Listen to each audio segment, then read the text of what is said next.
Hello everyone, I am doctor Anisha सेठ। आज मैं आपसे एक आँखों की नॉट वेरी कॉमन तकलीफ जिसको एज रिलेटेड मैकुलर डिजनरेशन कहते हैं उसके बारे में बात करूँगी।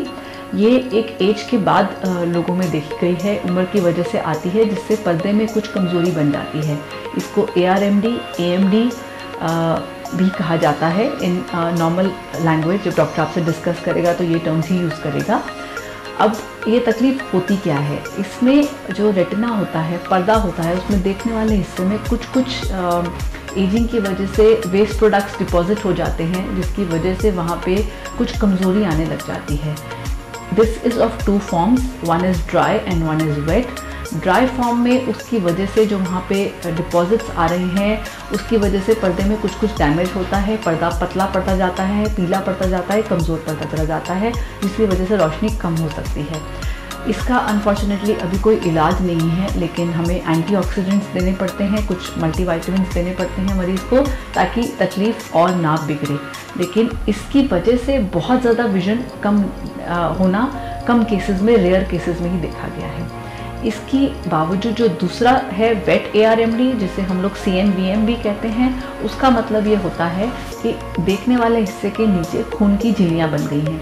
ये जो खून की झिल्लियाँ बनती हैं, ये पर्दे के बिल्कुल नीचे बनती हैं और खून और पानी रिसती हैं, जिसकी वजह से देखने वाले हिस्से की शेप और जो नसें होती हैं वो डिस्टॉर्ट हो जाती हैं और हमें देखने में प्रॉब्लम होती है।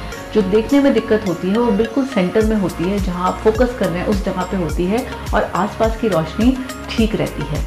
नाउ दिस जो वेट ARMD है इज़ अ डेंजरस डिजीज़। इसको जल्दी पकड़ के जल्दी ट्रीट करना ज़रूरी होता है, क्योंकि अगर ये धब्बा छूट गया तो ये वहाँ पे स्कारिंग क्रिएट करता है, वहाँ पे निशान क्रिएट करता है और एक परमानेंटली उस हिस्से को डैमेज कर देता है, जो कि आपकी सेंटर विजन है, जो आपके लिए इम्पॉर्टेंट है, सबसे ज़्यादा ज़रूरी पार्ट है नज़र का।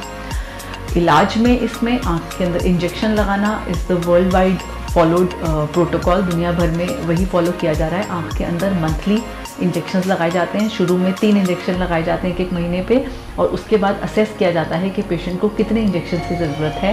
There is no particular number of injection that is required, but अगर इंजेक्शन टाइमली लगाने शुरू कर दिए जाएँ तो वो इंजेक्शन उन नसों को वहीं का वहीं रोक देता है, बढ़ने से प्रिवेंट करता है, और साथ ही में खून और पानी को भी साफ़ करता है, जिससे आपकी रोशनी डेफिनेटली साफ़ होती है।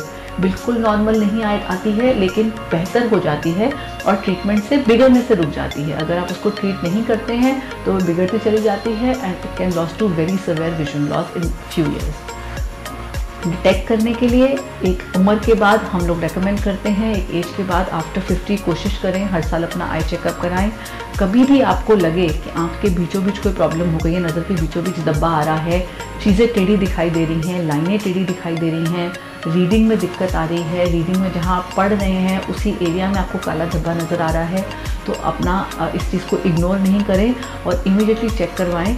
उसको पकड़ने के लिए आपके डॉक्टर शायद आपसे कुछ आंखों के टेस्ट भी बोलेंगे, OCT, एंजियोग्राफी, ये सब पर्दे के टेस्ट होते हैं पकड़ने के लिए कि वहाँ पे डिजीज़ है या नहीं है, और अगर है तो इंजेक्शंस जल्दी लगवाना अच्छा रहता है, क्योंकि जितना हम डिले करते हैं उतना पर्दा डैमेज होता चला जाता है।